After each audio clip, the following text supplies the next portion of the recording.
Hey, welcome to the Backwoods Gourmet. Today we're going to make some beef and bacon smoked onion rings that are going to be awesome. Going to do them right over on the Weber kettle grill, so y'all stay tuned. So today's little creation is something that looks much harder than it is.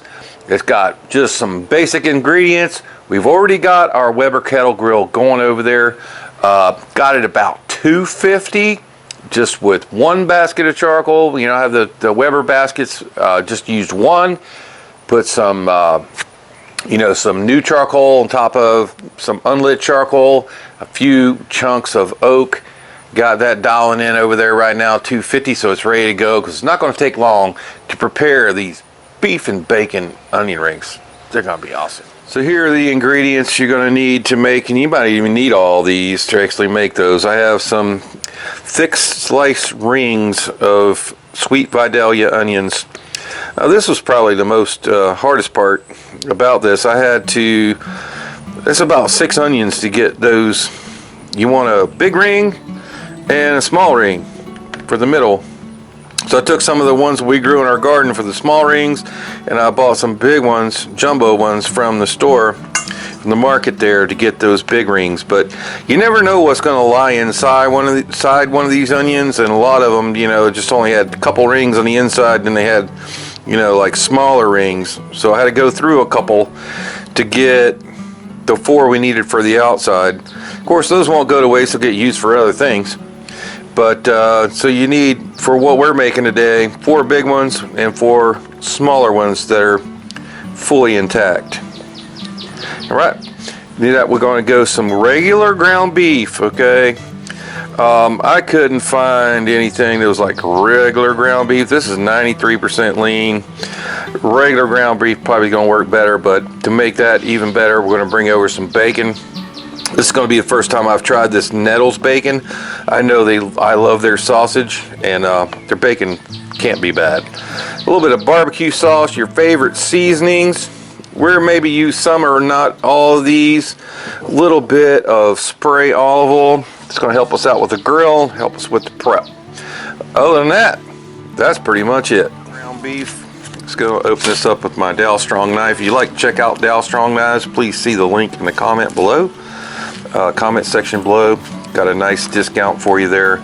Everything I've used from these guys so far has been really awesome. I just want to break up this ground beef a little bit in a bowl here. All right, let's grab the hands off a little bit, and then I'm going to go with a little bit of Killer Hogs AP all-purpose. You can get this now at Walmart. It's very easy to get a hold of. It's basically salt, pepper, and garlic. A little bit of my favorite steak seasoning. That's going to be Montreal steak seasoning. So a little sprinkle of that. And then I got some Tony, for a little bit of heat, got some Tony Satries. They now make a no salt version, so you don't have to worry about over salting stuff. So I'm going to give that a little bit of that, and I'm just going to get in here and just like mix that up really good. Don't be afraid to get your fingers in it, guys.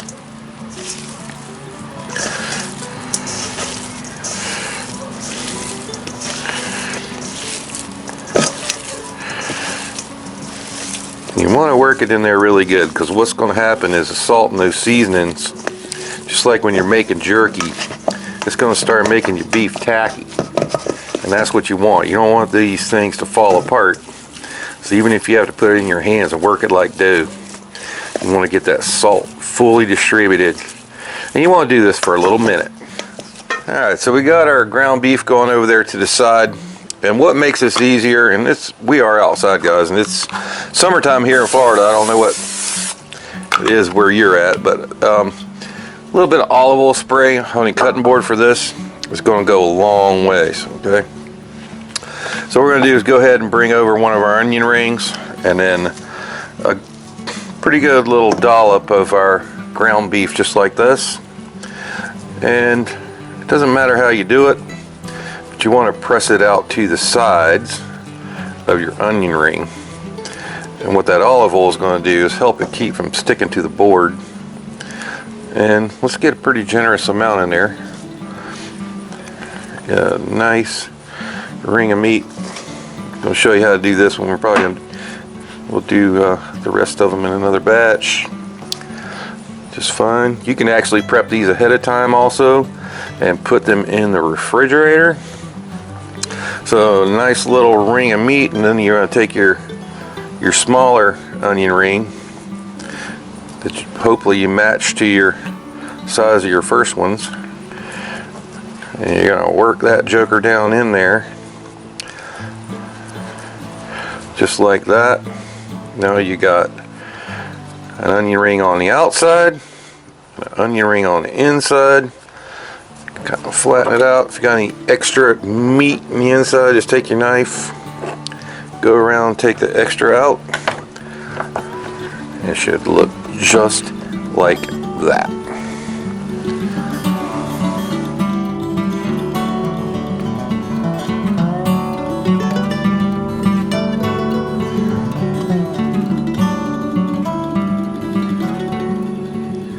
So what we're going to do with these now, just because it's so hot out here, it's like in the 90s, we're going to go ahead and stick these in the freezer for about 10 minutes and make them easier to handle.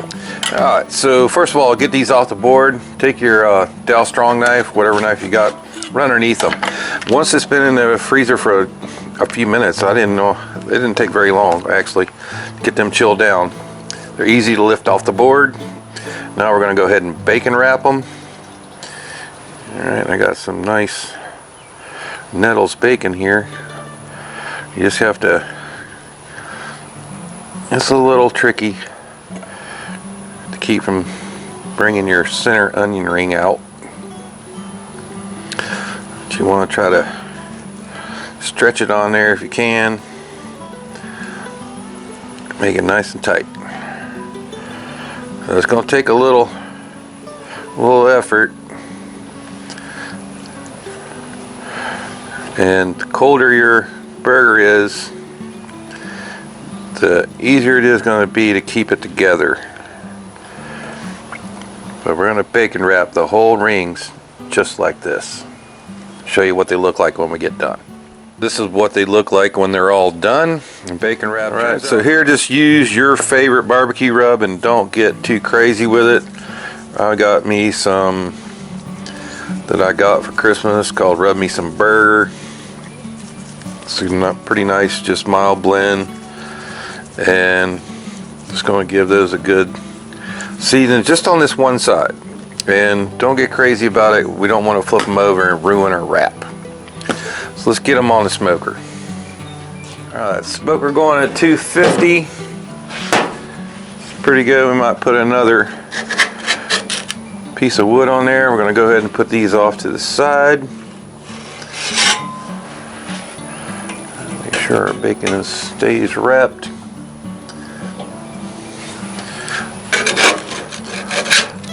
This spatch from comes with your Blackstone, seems to be working pretty good. Slice underneath them.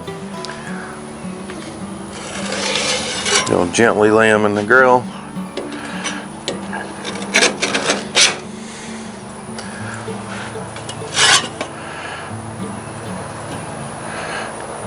Tuck your bacon if you need to. Let's go ahead and put another chunk of oak on there.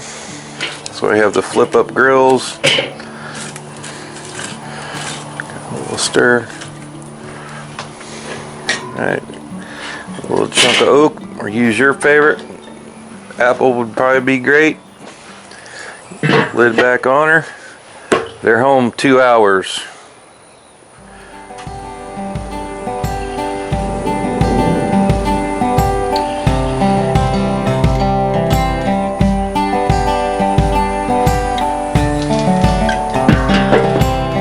About an hour and a half, but my grill's been running a little bit hotter than 250. They're looking pretty good. So what we're going to do now is try to crisp up that bacon. I mean, it's nice and smoky, but not crisp. We're going to try to do everything right here on the grill. Find my other tool here.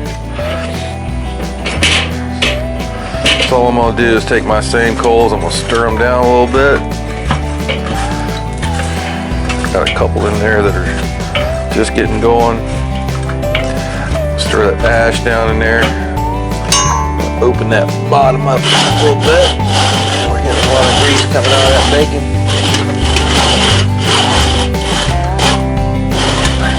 Open that coals up. Open the vent up.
That is a beautiful cutting board right there, guys. Let's go ahead and give this a try.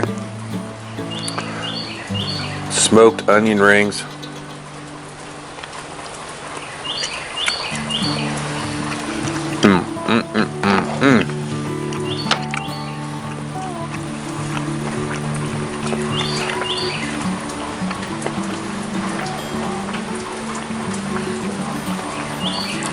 You want to buy that, I know you do. Great, really special treat. Little, a little challenging to make, but I guarantee if you make these for your guests and your next barbecue, it's gonna be a big hit. So if you like what we're doing, please smash that like button right down there to subscribe to our channel. You can do it right over there. For another great Backwoods gourmet video, it's gonna be right over there. And for a whole playlist of cooking with that good old Weber kettle grill, gonna be right up there. We'll see you next time.